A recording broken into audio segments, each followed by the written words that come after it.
semaine, les Chroniques du Sud vous emmènent à la découverte de Grimaud. Une bien curieuse commune qui a tout à la fois la tête dans les nuages, avec son château perché, et les pieds dans l'eau avec Port-Grimaud. Et entre les deux, comptez quelques kilomètres et 10 siècles d'histoire. Mais si ce double visage peut dérouter, il raconte entre les lignes le combat des hommes pour domestiquer l'eau et rendre cette terre hospitalière.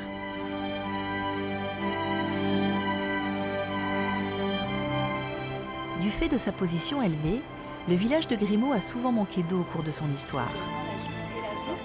Éric nous racontera tout le génie des hommes pour conduire la précieuse ressource jusqu'à leur porte. Au pied de la commune, au contraire, c'est un rêve qui a fait surgir d'un marécage une véritable cité lacustre. Celui de l'architecte François Spuery, un Alsacien amoureux fou de la mer. Et c'est au fil de l'eau et en compagnie de Jean-Claude qu'il faut se laisser glisser dans ce rêve.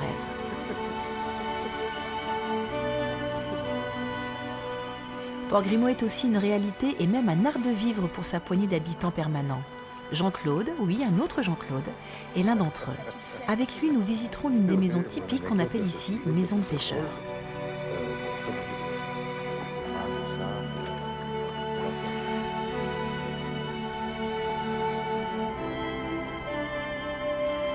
C'est sans nul doute, pour perpétuer l'esprit de son mentor, que Xavier Boll s'est installé au cœur de la cité lacustre. Architecte de son état, Xavier a collaboré plus de 15 ans avec François Spuery. Xavier, comment s'est concrétisé le rêve de François Spuery ? Moi, j'aime bien le mot rêve déjà. Je pense que c'est vraiment ce qui est à l'origine de l'histoire. François Spuery, il a réalisé ici son rêve. Lui, c'était un architecte, mais qui avait voulu être marin. Il avait été recalé à la marine. Il ne pouvait pas être officier de marine à cause de problèmes de vue. Oui. Donc, il s'est rabattu sur l'architecture. Heureusement pour nous, tu vas me dire. Absolument, absolument. Et il a donc beaucoup navigué, en particulier avec un petit bateau. Il est allé en Grèce avec des copains. Et à cette occasion-là, il avait constaté que c'était difficile de se garer son bateau à l'abri. Tu veux dire que l'idée de cette cité lacustre est venue un petit peu grâce à ses voyages ? Voilà. Et alors, il s'est dit, moi, mon rêve, ce serait quoi ? Ce serait de pouvoir mettre mon bateau à côté de ma maison. Très bonne idée. Pour réaliser ce projet un peu fou, quel type de terrain il fallait ? Écoute, il fallait des conditions assez spéciales. La première, il fallait que ce soit un terrain plat. Il fallait que ce soit un terrain plat parce que tu ne peux pas creuser des canaux sur une colline. Donc un terrain marécageux, par exemple, un terrain proche de la mer, c'était l'idéal. Alors ici, c'était un terrain marécageux. Tout à fait. C'était un terrain que d'ailleurs les gens du coin craignaient et aimaient. Aimaient les pêcheurs, les chasseurs, et craignaient aussi parce que c'était un peu les moustiques, c'était pas très bien fréquenté, c'était un peu inquiétant, quoi. Oui. Voilà. Et puis la deuxième condition, c'est qu'il fallait que la route soit un peu en retrait du bord de mer. D'accord. Pourquoi ? Parce que quand tu as un voilier, même un petit voilier, il faut que tu puisses aller en mer sans croiser un pont. Oui. Sinon, si tu as un voilier avec un mât de 15 mètres, il te faut te faire un pont de 15 mètres de haut, c'était absolument pas faisable, quoi. Voilà, donc ces deux conditions-là, il les avait bien enregistrées dans sa tête, dans son idée, pour réaliser son rêve. Et il cherchait un terrain où il pourrait faire ce rêve. Et ce terrain de 30 hectares, était en vente depuis quelques années, depuis 7 ans. Oui. Personne n'en voulait. Et lui, il a dit, c'est exactement ce qu'il me faut.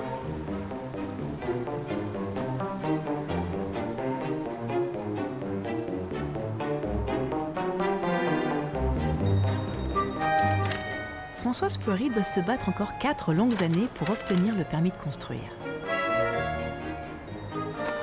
Et c'est en juin 1966 que les premières maisons sortent du sable. En 4 années à peine, le marécage devient un entrelac de presqu'îles et de canaux, une mosaïque de rues et de places qui dessine un véritable village. Je pense que quand on vient ici, on comprend bien que François Spuery ne voulait pas faire juste une marina. Oui, en effet, il ne s'agissait pas de garer son bateau, il voulait vraiment qu'il y ait une vie communautaire, une vie où on puisse faire ses courses, se réunir, faire la fête. Ouais. Il y avait par exemple la maison commune où il y avait le yacht club, même eu un cinéma, une école. Une église? Une église, bien sûr, parce que une église, c'est un peu le symbole d'une communauté, hein, c'est un rassemblement. D'ailleurs, c'est une église œcuménique. En plus. Voilà, puisque lui, il était donc d'origine protestante, le milieu ambiant ici plutôt catholique. Et donc, il avait eu cette idée d'une église économique, pas économique, mais œcuménique, et qu'il puisse donc accueillir tout le monde. À l'époque, le littoral était très bétonné. On a des grands ensembles construits par les architectes et les promoteurs. François ne voulait absolument pas ça. Oui, il a plutôt voulu le contraire, je dirais. Donc, il a appelé son architecture l'architecture douce. Et c'est un mot intéressant parce que c'est l'idée de faire quelque chose qui s'intègre délicatement, avec sensibilité. Toujours, par exemple, une intégration dans ce qui fait les caractères d'une région. Par exemple, de construire provençal en Provence, libanais au Liban. Cette cité lacustre, elle est souvent comparée à d'autres villes. Et pourtant, moi, je trouve qu'elle ne ressemble ni à Venise, ni à Annecy, et ni à Martigues, plus proche de chez nous. Déjà, ça tient au concept de base. On l'a dit tout à l'heure, il fallait qu'un bateau avec son mât puisse partir en mer et qu'on puisse atteindre sa maison avec sa voiture pour décharger ses courses, ses bagages. Donc ça a créé un principe qui est l'interférence des doigts de la terre et des doigts de la mer. Ça veut dire que du bout de votre doigt de terre, vous pouvez repartir avec une route rejoindre le continent. Et du bout de votre maison, avec votre bateau, vous pouvez rejoindre la mer sans traverser un pont. Ça a fait un plan très, très original. Très belle symbolique quand même, hein, Voilà. ces histoires. Et c'est une très belle symbolique parce que c'est justement l'idée de l'intégration, en fait. L'intégration de la terre et de la mer. Les marinas classiques, c'est tout le contraire. C'est-à-dire c'est un parking à bateau. Vous avez des immeubles d'un côté, des voitures garées dehors et le parking à bateau de l'autre. Ça, c'est du zoning, vous voyez, c'est du zoning, ça veut dire, voilà. Ici, tout est imbriqué, vous avez tout en même temps. Vous avez le bateau, la maison, les piétons et les arbres qui, justement, sont à la hauteur de l'architecture.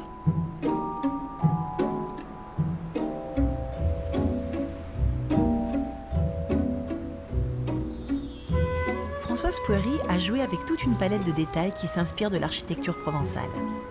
Un éventail si large qu'il est impossible de trouver deux maisons semblables.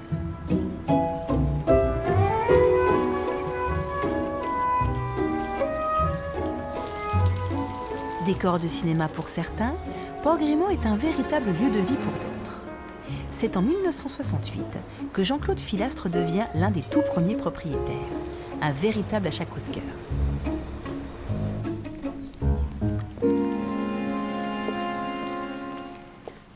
Jean-Claude, oui. Tu es là? Bonjour Karine. Comment vas-tu? Très bien. Ça va? Tiens, rentre. Alors c'est comme ça chez toi. Cette petite maison de Port-Grimont, elles sont conçues toutes de la même façon, c'est à peu près ça? Oui, elles ont toutes été conçues de la même façon. Et elles ont à peu près toutes les mêmes dimensions. Mais il n'y a rien à l'équerre ici. Tu veux dire que rien n'est droit, c'est ça? Rien n'est droit. Alors, si quelqu'un te dit que c'est faux, ce que je dis, ils n'ont qu'à venir voir, parce que chaque fois que j'ai un artisan qui vient ici, il me dit, mais attendez, comment je vais faire? Moi, je suis obligé de couper le carreau en oblique. Oui, comme un cabanon de pêcheur. Exactement. Donc là, on a la pièce à vivre, et après, on monte dans les étages, alors après, tu as trois sortes de logements pour Port-Grimont. Tu as les maisons de pêcheurs qui ont 2 étages, rez-de-chaussée 2 étages. Tu as les bungalows, comme tu vois là-bas. Les petits bungalows qui n'ont qu'un étage avec 2 chambres, tu vois. Ouais. Et ensuite, tu as les appartements qui sont dans des immeubles collectifs. Je me suis laissé dire que ces maisons, on a utilisé des matériaux de récup. Oui, tout à fait. Comme quoi, par exemple? Parce que Sprey, l'architecte, ne voulait pas que Port-Grimont fasse quelque chose de neuf, que l'on vienne de construire. Donc, il a imaginé de récupérer des matériaux tels que les carreaux de plancher, tels que les tuiles, tels que les bois de balcon, tout ce qui est un petit peu visible, et que cette apparence soit quelque chose de déjà patiné et non pas quelque chose de neuf. Quand tu es arrivé ici, tout était à faire, j'imagine. Il y avait combien de maisons quand vous êtes installé ici? Alors attends, les maisons qui étaient construites, il y avait simplement la grande rue, le long de la façade de la mer. Tout le reste était en chantier. L'église n'existait pas, la place du marché n'existait pas. Ici, ils étaient en train de battre des pieux, là où tu vois, c'était un marécage, ils battaient des pieux. Oui, ça a drôlement changé, hein, effectivement. Et donc, si tu veux, nous, on est arrivés ici et il y avait quoi? Il y avait des murs, c'est tout. Il n'y avait pas le toit, il n'y avait pas le carrelage, il n'y avait rien. Il n'y avait pas les fenêtres. Ah oui, quand on achète comme ça très rapidement, c'est comme ça que ça peut se produire aussi, effectivement. Mais déjà, à l'époque, c'était déjà pas mal vendu. Hein. Déjà? Ah oui, ça a eu un succès assez remarquable. Alors, Port-Grimaud 1, c'est les jardins devant. Mais toi, ton jardin... Mon jardin, il est là. Tu veux bien m'emmener dans ton jardin? Ah, mais je t'en prie. Passe devant. Admire. Ah ouais. Bah oui, forcément. Je comprends que tu sois bien ici. Ah, oui. Oh là là, et ce qu'il y a, ce qui est fantastique, c'est que ça change tout le temps. Ouais, c'est ça. L'eau change de couleur, le ciel aussi, les maisons, le matin, quand il n'y a pas de vent, tu as toutes les maisons qui se reflètent dans l'eau. C'est un petit peu tout ce qui fait la est-ce qu'on peut en différence. profiter pour s'asseoir? Hey, on peut faire je t'en ça. prie, je t'en prie. On sera bien là. Oh là là. Oui, moi je préfère d'ailleurs. Bah oui, écoute. Vous êtes vraiment un petit village. Hein. C'est vraiment comme ça que François Speury l'a pensé. Oui, François Speury, il a fait, enfin, c'est une copropriété, mais lui, son rêve, c'est que ça devienne une cité, que Port-Grimaud ait son code postal, que ce soit, bon, nous sommes rattachés à Grimaud, Oui. bien sûr, mais c'est une copropriété qui n'existe pas ailleurs. On n'en connaît pas comme Port-Grimaud, parce qu'elle est copropriété, mais elle est en même temps publique. Et public, tu vois, c'est pas beau ça. Bah oui, les petits bateaux là qui passent. Ils rentrent de la pêche. Ils rentrent de la pêche. J'adore. Ah, J'adore. Copain, ça rentre de la pêche. Et donc on a des lieux publics qui sont le pharmacien, le médecin, la poste, l'église, ce qui fait que c'est ouvert au public, Oui. de fait, ipso facto. Et heureusement, parce que sinon, cette copropriété, si elle n'avait pas été publique, ça aurait été un lieu d'enterrement. Oui, bien C'était sûr. quelque chose d'épouvantable. Donc ça vit. Ça vit. Il y a du mouvement. Hein. Oui, on y est bien, on est bien. Et alors, l'été, c'est autre chose. Oui, j'entends. Et quand tu as acheté ici, tu as acheté la maison, le quai, l'anneau, mais aussi l'eau. Ah ben ça, c'est une bonne question, parce que justement, l'eau a posé problème. Speury, au début où les canaux n'étaient pas fréquentés, qu'il fallait qu'il y ait quand même une circulation d'eau, a creusé une sortie sur la Gisque, sur le fleuve, la petite La petite rivière. rivière là-bas, ouais. Voilà. Et donc, on était propriétaire du plan d'eau. Mais lorsqu'il a ouvert directement sur la mer, on est tombé sous le coup de la loi Colbert et nous sommes devenus non propriétaires. Et c'est l'État qui a pris possession de notre plan d'eau. Ça devait arriver forcément. Mais tu sais qu'à l'époque, beaucoup de personnes, beaucoup de propriétaires ont cru que qu'ils étaient vraiment propriétaires de l'eau. Alors que pas Par vraiment. contre, nous sommes propriétaires des quais. Très bien. Ça, Et de la ça ici, c'est à toi. Ça, c'est à moi. Tu penses que tous les gens qui ont acheté à Port-Grimaud sont des rêveurs comme toi et François Speury? Ah oui, au début, il y avait quand même beaucoup, pour pas dire la plupart des personnes qui étaient des amoureux du bateau, des amoureux de la mer, et donc qui ont trouvé là, si tu veux, un petit peu le rêve de tout marin. Tu as ton truc, tu montes dans ton bateau, tu vas 1 heure en mer, tu reviens, ça n'existe nulle part ailleurs, ça. Non, c'est vrai. C'est exceptionnel. Donc, effectivement, maintenant, il y a une nouvelle génération de propriétaires qui ont une autre approche de Port-Grimaud. Ils apprécient ça. Bien sûr. Mais bon, c'est pas des fous furieux comme nous, quoi. C'est autre chose.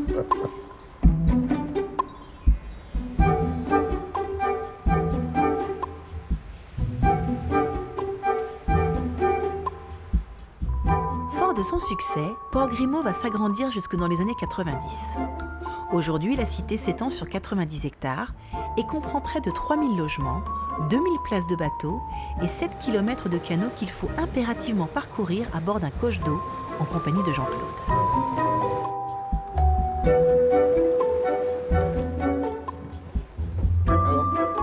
Jean-Claude Bonnet est une autre figure de Port-Grimaud. Fort de compétences multiples et variées, Il a non seulement participé à la construction de la cité, mais repris la gestion des coches après les avoir entretenus pendant des années. Jean-Claude, Oui, tu peux monter à bord? bien sûr, avec plaisir. Hop là. Tu vas bien? Ça va. C'est toi qui m'emmènes en bateau? Il paraît, ouais. Bon, on Allez. fait le tour. On fait un petit tour. Allez, viens. Viens. Viens, Ria. Hop, voilà.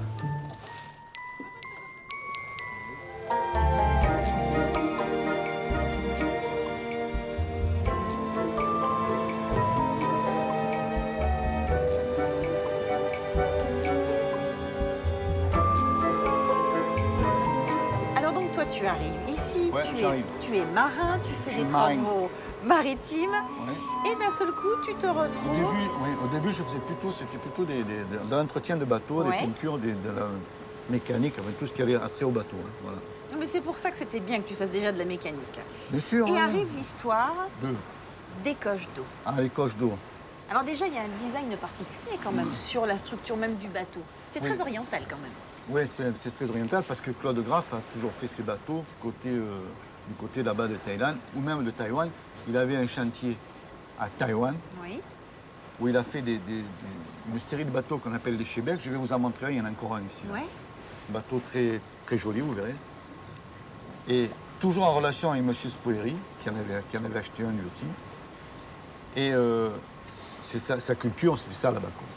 Donc M. Spoeri lui a demandé qu'il dessine ce bateau-là. Et donc j'ai équipé les premiers bateaux pour la copropriété en 68. Et à partir de là, j'étais coincé. Voilà. Tu as été pris. À partir de là, j'ai été coincé de chez coincé. Voilà. Voilà. Et tu as l'idée quand même que tes bateaux soient des bateaux électriques. Non, ça c'est beaucoup plus tard. Hein. Oui, mais ça fait partie de l'évolution quand même. Oui, non, mais ça c'est beaucoup plus tard. Ça a été, on m'a un petit peu forcé là, parce que aux années 2008, 2007, 2008, on me dit, mais attention, comme ces bateaux étaient en bois, en contreplaqué marine bien sûr, mais on me dit, tous les bateaux en bois de passagers de la Méditerranée, c'est fini. À partir On de arrête le bois. 2010, ça sera fini. Ah. Donc il a fallu que je refasse une autre flottille de bateaux. Donc Tu as refait les coches d'eau. donc j'ai refait tous les coches tout neufs. Ouais. Et dans le coup, comme ça me trottait quand même depuis pas mal de temps, j'ai dit, bon, ben je vais voir un petit peu le système électrique, quoi. Et puis bon, ça a été assez compliqué, mais bon, ça va, je suis content d'être arrivé à faire un truc qui tient la route.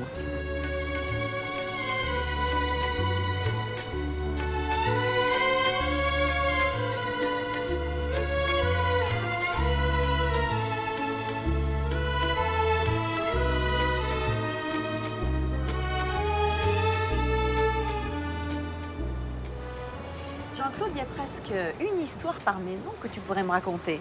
Oh là là, oh oui. La première, ce serait laquelle? Ah, je crois qu'il faut, on est obligé de parler de M. Spoeri et de sa maison, là. Ça, c'est la maison qui s'est construite? La grosse maison blanche, quoi. Elle est magnifique. Et du coup, elle est un petit peu hors norme hein, par rapport aux autres. Oui, complètement, ce qui est normal. Hein. Il avait placé au centre du village. Ouais. Là, ici, il avait même, à l'époque, il y avait un énorme... D'abord, ça s'appelle l'île des Pins, là. C'est un petit peu... Et là, il y avait un énorme pin parasol qui a... Bon, malheureusement, il a été arraché par un gros coup de vent. Mais si, là, il s'était laissé une trouée, tu vois, pour voir l'île des Pins aussi. tu vois. D'accord. Il avait Ah oui, tout tant qu'à calculé faire. comme ça. Ouais. Tant qu'à faire, il s'était... voilà. Toi, qu'est-ce que tu aimes à Port-Grimaud? Qu'est-ce que j'aime à Port Bah oui. Ben, ça a été ma vie qui s'est passée là. Hein. Je te Ouais. dis, je suis arrivé à 25 ans et j'en ai 75. Bon, ça a été très rigolo. Ouais, ça j'imagine. Très rigolo, ça a été...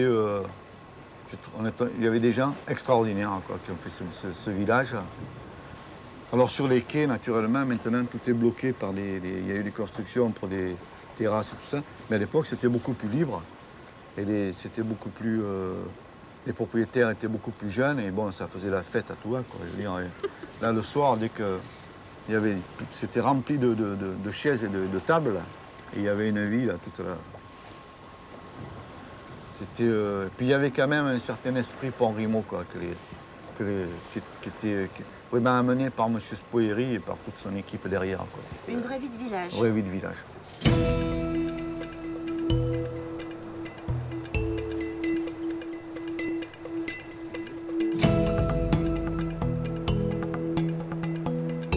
Changement de décor mais pas de commune, puisque c'est derrière le village perché de Grimaud, dans le vallon du Pont des Fées, que je retrouve Éric pour remonter le cours du temps, mais aussi celui de l'eau.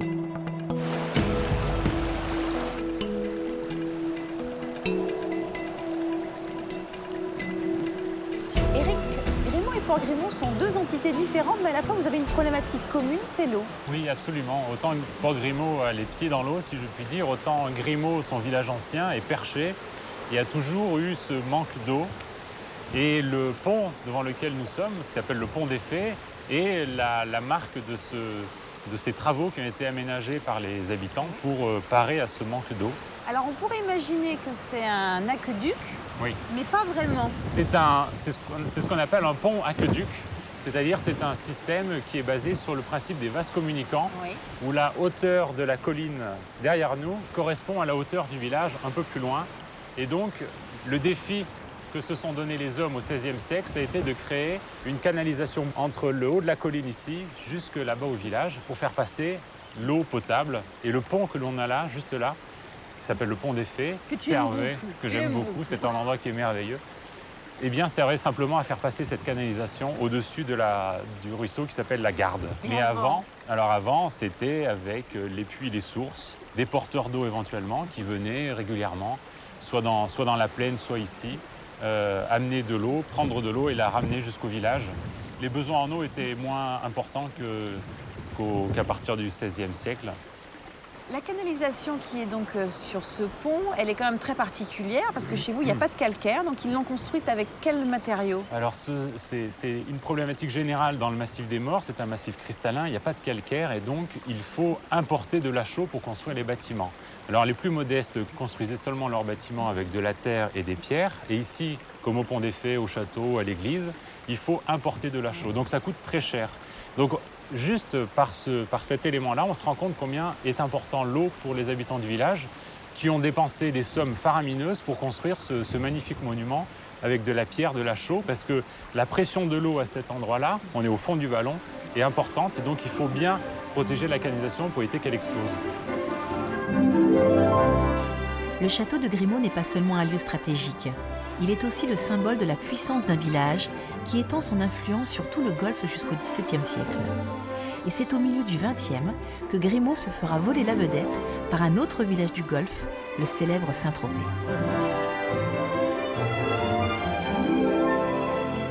Alors ce qu'on sait moins, c'est que le golfe de Saint-Tropez s'appelait à l'époque le golfe de Grimaud. Alors, il s'appelait autrefois golfe de Grimaud. Sur les cartes anciennes, jusqu'au XVIIe, XVIIIe siècle, on a mention de golfe de Grimaud.